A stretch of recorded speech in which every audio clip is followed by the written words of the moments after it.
BD Law, o podcast sobre desenvolvimento de negócios no mercado jurídico. Este podcast conta com o apoio da CRWA, uma agência digital especialista em web design, e-commerce, websites e marketing digital.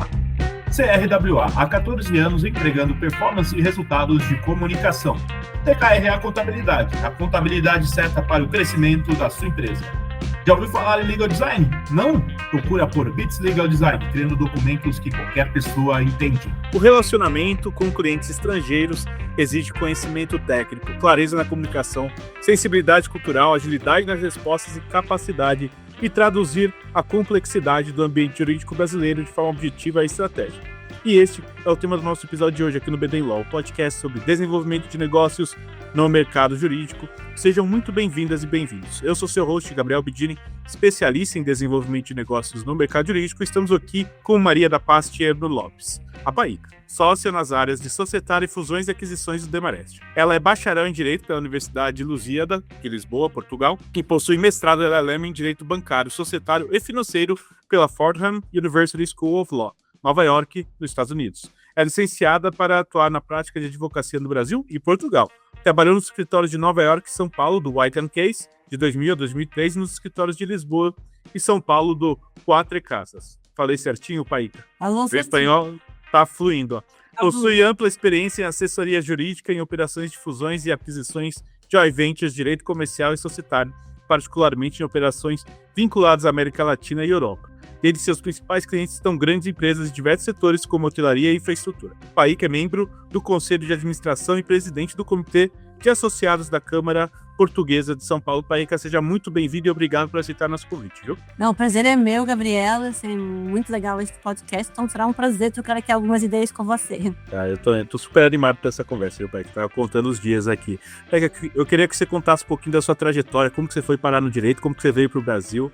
Conta isso daí pra gente. Olha, o direito, eu acho que desde pequena que eu queria ser advogada. Eu era aquela menina que gostava de ver seriado de advocacia. Tinha um seriado na altura que era o LA Law, que eu amava. O meu filme favorito, um dos meus filmes favoritos é How to Kill a Mockingbird. Sim, Harper Lee. Com Harper, então assim, então acho que desde pequena. Houve ali um período, meio na minha adolescência, que eu achei que eu queria ser médica. Mas rapidamente eu voltei para o que realmente era. Não havia muitos advogados na minha família.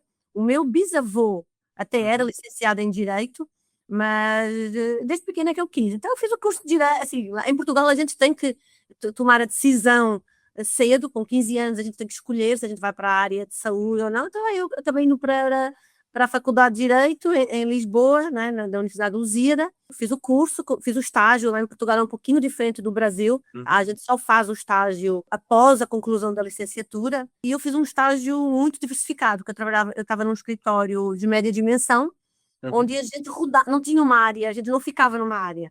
Então eu acabei tendo um estágio muito versátil. Eu fiz contencioso.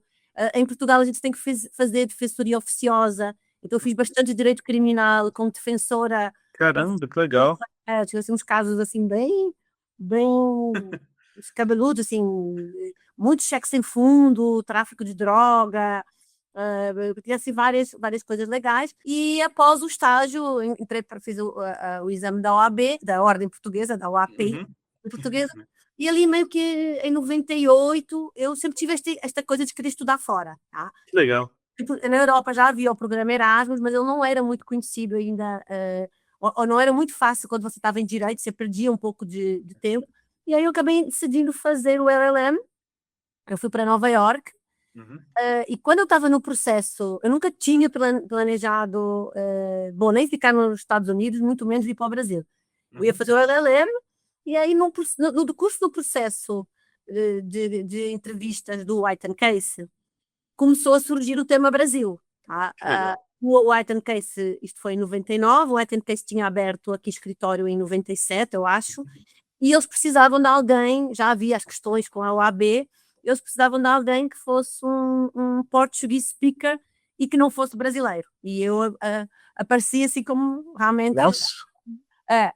Aí a proposta era muito legal, porque era um ano no escritório de Nova York, que eu acho que todo mundo que faz LLM ter essa experiência, né? A gente vê que os nossos candidatos que gostam sempre, acho que é esse sonho que a gente tem, não é? De viver essa coisa de um escritório americano, com transações, para mais lindo, é que eu nem vinha do Brasil, né? Eu vinha de um mercado de 10 milhões, era toda uma realidade diferente.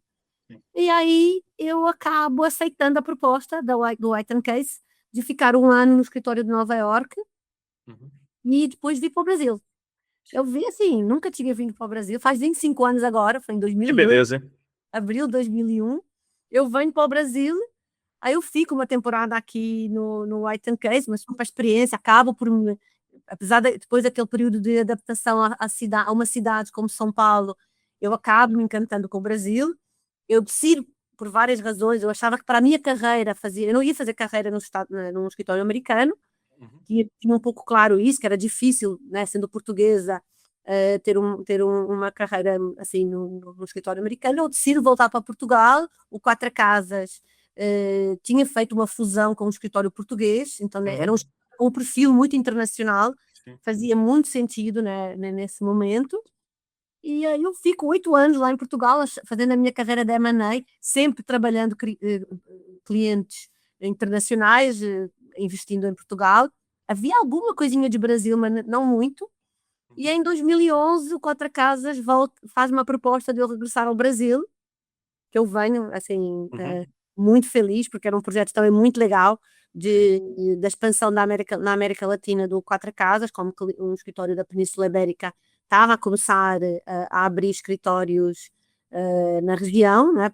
O Brasil primeiro, depois abriram os restantes países, e fui ficando. E quando eles decidem fechar em 2018, eu decidi que eu queria fazer um pouquinho uma aposta num escritório brasileiro, e assim surge, aproveitando que os advogados portugueses tínhamos a reciprocidade com o Brasil para poder exercer direito no Brasil, eu acabo entrando primeiro para um outro escritório e há 2 anos quase no Demarest.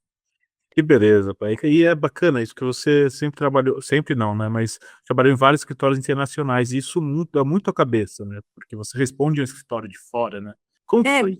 Eu tive muita sorte, no fundo, de White Case, era um escritório. Bom, eles fazem 125 anos, portanto, em 2000, quando eu entrei, já tinham 100 anos, já era um escritório centenário, com uma presença já, não é, um footprint, como eles gostam de dizer, muito grande fora. Já tinham, além do Brasil e México, na América Latina, já tinham uma presença muito forte na Ásia, Middle East, Europa e, obviamente, a presença em várias cidades dos Estados Unidos. Então eu tive essa sorte de estar num escritório que já era muito grande, com uma estrutura mais pequena no Brasil. Então eu aproveitei muito era um sócio e éramos 3 associados, eu era júnior. Não sei se acaba acompanhando muito o relacionamento do escritório, fazendo americano aqui, e no Quatro Casas a mesma coisa, já era um escritório na altura quase centenário, porque o Quatro Casas também é centenário agora, foi fundado em 1917, já muito grande na Europa, né? Portanto, na Europa, na Península Ibérica, tinha mais de 200 sócios, já tinha escritório em Nova Iorque, escritório em Londres, escritório em Xangai, e estava abrindo o Brasil. Então, essa visão de um escritório pequeno, mas dentro de uma estrutura grande, faz com que você aprenda muito, porque você vive muito de relacionamentos, você tem que ser muito organizado, porque você está a representar, como já são escritórios muito, muito grandes lá fora, tem já uma certa dinâmica, né? A gente fala muito aqui, não é? Todo mundo tem contactos internacionais quando você está num escritório como o Demarest. Mas é uma questão assim de organizar, de tirar o melhor dessa rede grande de contactos que você tem, né? Então acho que foi muito bom essas 2 experiências, né? De escritório grande. Sensacional, velho. Que sabe que você é uma advogada, assim, que tem uma visão de negócio muito forte. Isso foi uma que eu falei: "Não, eu preciso falar com ela, porque eu quero aprender com você". Então, na verdade, esse podcast está sendo só uma desculpa para eu poder aprender com você de graça. E aí eu queria saber, na sua visão, indo direto no tema, como que funciona na prática o relacionamento de escritório de advocacia com clientes estrangeiros? Tem algum segredo? Olha, eu acho que assim, o grande segredo, acho que não é muito diferente de você atender um cliente doméstico. Acho que o Maresta aí é um escritório, bom, já com 78 anos, um perfil de Novinho perto dos outros, né, pai?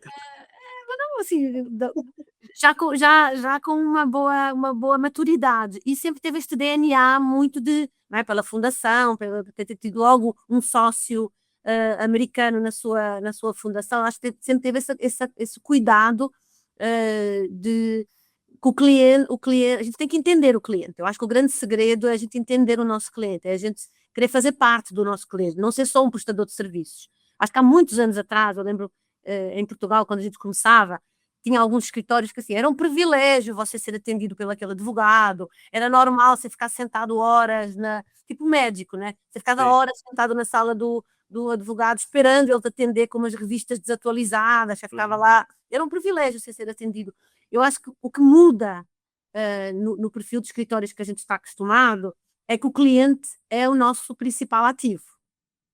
E eu acho e não é muito diferente para um cliente estrangeiro. Eu acho que o segredo para clientes estrangeiros é você entender também a parte da cultura. É você ter essa visão que muitas vezes são investidores no teu país, vêm muitas vezes com uma experiência diferente, porque às vezes mais complicada, às vezes mais simples. Então você vê, por exemplo, tem coisas no Brasil que se calhar alguns países anglo-saxões já não entendem, mas, por exemplo, se calhar um português e um espanhol, um francês e um alemão ainda entendem. Aí você tem o perfil, né, por isso a importância da gente ter os desks, né, ter o China Desk, Korea Desk, Japan Desk. Acho que é entender a cultura, entender que o cliente estrangeiro muitas vezes tem a ansiedade de estar a investir num país, não ter aqui muitas pessoas, às vezes uma estrutura de desconfiança. Então, acho que o segredo é esse, é você entender a cultura do cliente e entender que o cliente é o teu principal ativo. E você já falou disso um pouco, mas quais outros cuidados você acha que tem que ter aí com esses clientes de outros países? Porque tem um pouco da parte cultural também, a forma de se comunicar. Como que você faz isso? Como que você se prepara para atender alguém de outra cultura? Olha, eu acho que a gente estuda um pouquinho o perfil de onde vem. Uhum. Acho que com a Europa e com os Estados Unidos e aqui com os nossos vizinhos da América Latina, a parte cultural ela é mais tenue, porque realmente a gente não tem tantas diferenças assim. Bom, o Brasil é um caldeirão de culturas, né? Tem português, italiano, espanhol, japonês, coreano e por aí fora, alemão, polonês. Então, acho que a parte da cultura, eu acho que o brasileiro está num privilégio, né? Mas acho que, por exemplo, um cliente asiático, a gente sabe que eles têm formas de trabalhar diferentes. A gente está tendo agora um approach também muito interessante com o Middle East. Então, você saber, você respeitar. Há uns tempos atrás a gente recebeu aqui uns clientes vinham da Turquia, a gente ter essa noção. Legal. Eu lembro uma coisa que eu aprendi logo no início no White Case e que eu levo Uhum. muito para a minha vida, eu não entendia o cuidado que eles tinham com as refeições que você pedia. Sei lá, muitas vezes tem que pedir comida para os nossos clientes, porque a gente tem. Hoje em dia a gente faz mais coisas assim mas há muitos anos, às vezes, você ficava mais de 24 horas tentando fechar uma transação. Então, era comum você ter que ter o cuidado.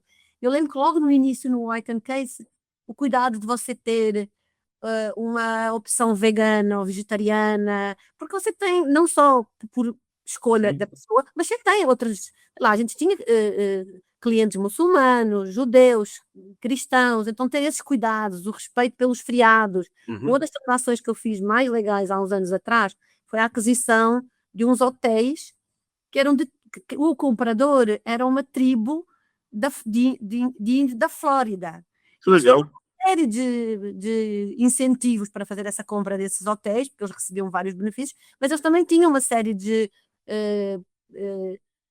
circunstâncias culturais que a gente não podia ficar 10 horas num call. Então, ter essa Uhum. noção cultural eu acho que ajuda muito. Nossa, que legal, velho. Isso é muito legal. Essa história eu não conhecia não, gostei de saber. Eu não cheguei a ter a transação, porque era muito legal. Na hora que a gente achava que ia fechar, não, espera, porque hoje a tribo hoje não pode, hoje é um dia que eles têm lá umas hoje não tá, hoje a lua não pode ser, porque não tem lua cheia. Era muito legal. Legal. Você tem que entender essas nuances, né? Eu sei. Tem um caso que eu lembrei, fazia tempo que eu não lembro, eu já tinha comentado isso acho que nos primeiros episódios aqui. Você já assistiu aquele filme que chama A Missão? É um filme antigo, com Robert De Niro, Jeremy Sim, Renner. sim. Tem uma história por trás desse filme que eles foram filmar aqui no Brasil, se eu não me engano. E para a tribo, aquela tribo, né, dos nativos. É perto de Foz do Iguaçu, ali. Só Sim. a banda sonora desse filme já é uma coisa que o Jeremy. Não, é sensacional. Não, sinceramente. Mas o que que era essa tribo, eles não conheciam o negócio de extensão de prazo. Acabou, acabou. Só que daí o que aconteceu? O filme se estendeu, porque o filme não segue o cronograma que é o estabelecido. Falaram, não, não. Daí eles falaram, não, acabou, a gente já tinha esse combinado até essa data, acabou, acabou. E daí tiveram que explicar para eles que tinha essa diferença cultural de Claro. negociar tudo e foi muito E interessante. eu acho que o advogado, a gente brinca que o advogado é mais do que advogado, muitas vezes é psicólogo. A gente quando fala, e aí eu acho que é meio que transversal às várias áreas de prática, porque, bom, se você faz contencioso, lógico que há uma sensibilidade, sobretudo, ou porque você é autor numa ação importante, porque você está reclamando algo. Então, assim, mas o transacional, o M&A, né, que é o que eu venho fazendo há mais de 25 anos, você também está lidando com sentimentos. Muitas vezes, sei lá, numa operação de M&A, sobretudo do lado do vendedor, você tem alguém que muitas vezes está vendendo um negócio da vida, um negócio da família, que tem um valor que muitas vezes o comprador não é o valor só financeiro. É.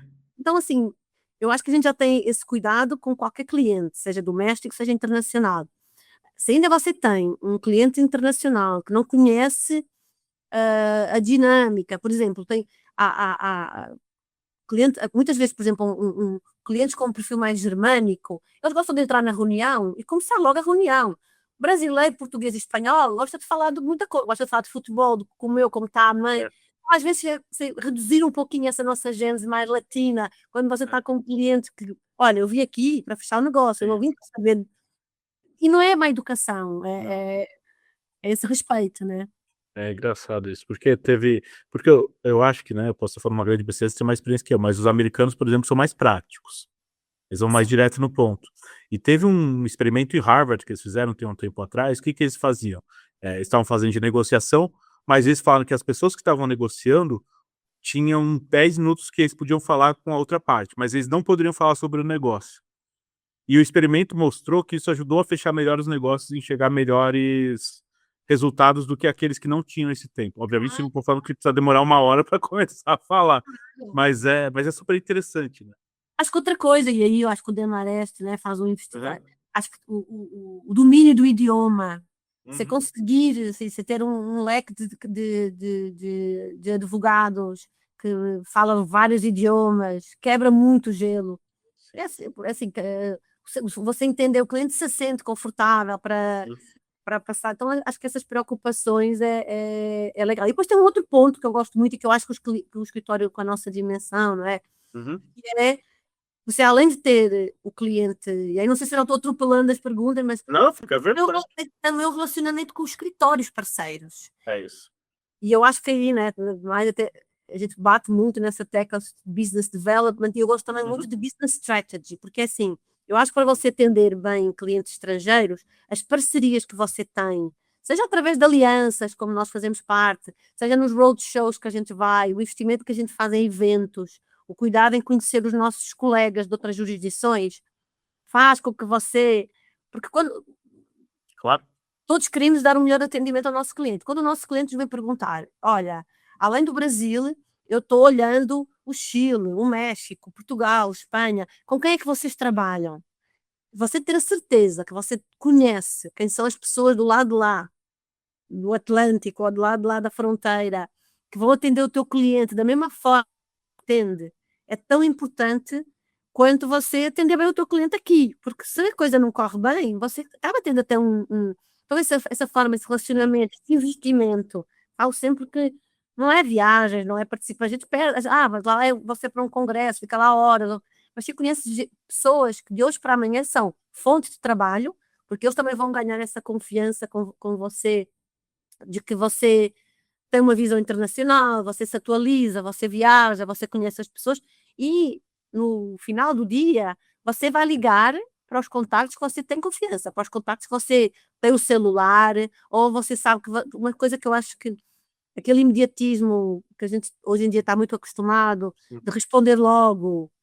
Nem todas as jurisdições funcionam no mesmo ritmo, você recebe um e-mail e responde logo. WhatsApp, por exemplo. Advogado brasileiro, a gente responde o WhatsApp na hora. Advogado na Península Ibérica não responde, porque eles não estão tão acostumados a ver. Então essa parte também é muito interessante, desenvolver esses relacionamentos, para, no fundo, você ter uma boa carteira de clientes internacionais. Que legal, pai. Que pai querer saber, na sua visão, Você já deu algumas dicas aqui, mas como que você constrói uma confiança a longo prazo com o cliente que às vezes, por exemplo, não a longo prazo, mas aquele cliente que não conhece o sistema do país, está vindo agora pela primeira vez para o Brasil, não conhece aqui, como que você vai construir essa confiança? Olha, eu acho que com transparência. Eu acho que muitas vezes a gente corre o erro, isso me aconteceu recentemente até com um escritório estrangeiro que quis tanto, pegar ter ganhar uma proposta para uns clientes de uma jurisdição complexa, que você vai aceitando tudo. Eu acho que é transparência e falar: "Olha, é preferível você dizer logo de início, o Brasil tem as suas, assim, tem as suas particularidades, não vale a pena eu falar que eu vou fazer uma due diligence, que no Brasil tem várias áreas muito importantes que você tem que ter atenção, trabalhista, tributário, Uhum, ambiental, imobiliário, que são áreas que em determinadas jurisdições você não corre grandes riscos. uhum, Mais vale você logo, às vezes correndo o risco de não ser a opção do cliente, porque já me aconteceu, eu não ganho a proposta inicialmente, outros escritórios ganham porque fizeram uma proposta aparentemente mais competitiva por valor, e uns anos mais tarde, às vezes eu até encontro esse cliente e fico com esse cliente, porque a gente sabe que vai precisar de o ajudar. Então acho que transparência, explicar as particularidades da jurisdição, alertar para os riscos, falar as coisas boas, você não precisa de colocar um cenário dramático, mas ser uhum. bem transparente e honesto e mostrar o teu conhecimento técnico. E outra coisa que eu acho que é muito legal, e a gente também tem isso, mostrar que você ainda ontem, a gente fez uma proposta Hum. mostrando as nossas valências em várias áreas de prática. Mineração, então mostrar que você tem essas valências, que você tem sócios, acho que o cross-selling, né, que a gente investe tanto aqui no escritório, de você mostrar que você tem as melhores. Você não faz tudo. Eu acho que aquela coisa de eu querer mostrar que eu faço tudo, e no meu caso, além de eu atender clientes estrangeiros, eu ainda sou estrangeira.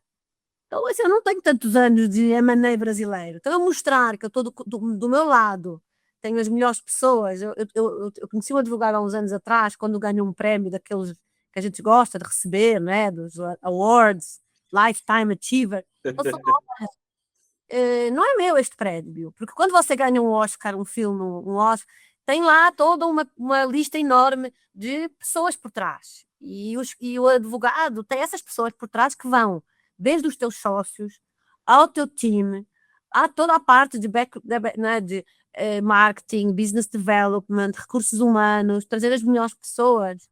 E isso faz muita diferença.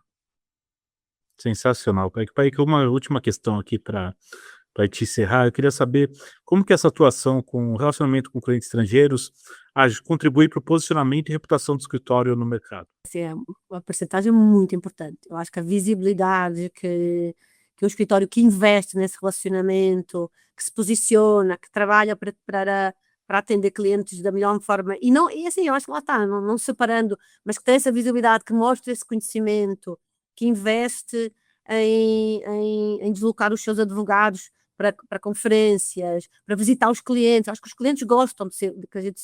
Se eu vou à Espanha, a gente agora está, se eu vou à Espanha, eu vou estar em Espanha. O cliente gosta de saber que eu vou ter que tomar tempo para o visitar, para trazer novidades.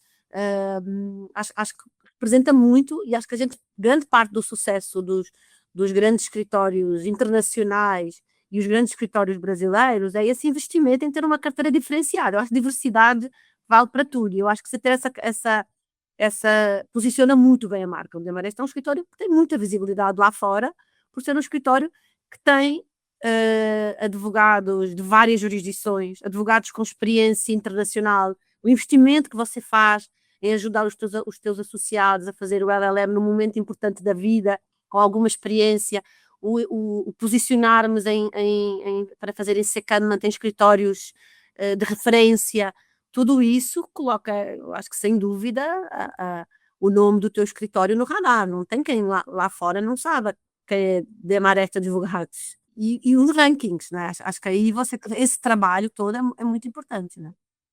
Muito legal, Kaique. Kaique, eu queria agradecer a sua presença aqui no Eden Law e por ter compartilhado a sua experiência com a gente. Eu queria saber se você tem algum contato para deixar que o pessoal quiser conversar com você e aprender mais sobre isso. O contato, tem, claro, o contacto. Uhum. É o seu e-mail ou o LinkedIn. Pessoal que quiser entrar em contato com você, pode colocar o seu nome no LinkedIn que vai buscar, Maria da Paz. Não, pode sim, pode sim. Eu sou bem ativa no LinkedIn. É sim. E escrever um texto lindo sobre o seu tempo aqui do Brasil. Adorei, viu, falando nisso. Você sabe que eu não sou muito, assim, não sou muito, tipo, coisas assim, muito pessoais, Hum. muito menos no LinkedIn, mas eu achei que era um marco. Acho que, assim, acho que o Brasil nos desafia, né? O Brasil é este continente, não é nem um país, é um continente. São Paulo é uma cidade fabulosa e eu me sinto muito honrada por ter sido acolhida por esta cidade. E então o meu LinkedIn está e todos os contatos estão também na nossa página, né? Estou super disponível. Beleza, muito obrigado, Paíca. Pessoal, a gente vai ficando por aqui. Não deixe de nos seguir nas redes sociais. Estamos lá no Instagram, no @BDinLaw, no meu LinkedIn, Gabriel Bidini, onde vocês vão encontrar conteúdo sobre desenvolvimento de negócios e mercado jurídico. Este é o BDinLaw, o podcast sobre desenvolvimento de negócios com o mercado jurídico. Nos vemos no próximo episódio. Até lá! BD Law, o podcast sobre desenvolvimento de negócios no mercado jurídico. Este podcast conta com o apoio da CRWA, uma agência digital especialista em web design, e-commerce, websites e marketing digital. CRWA, há 14 anos entregando performance e resultados de comunicação. TKRA Contabilidade, a contabilidade certa para o crescimento da sua empresa. Já ouviu falar em Legal Design? Não? Procura por Bits Legal Design, criando documentos que qualquer pessoa entende.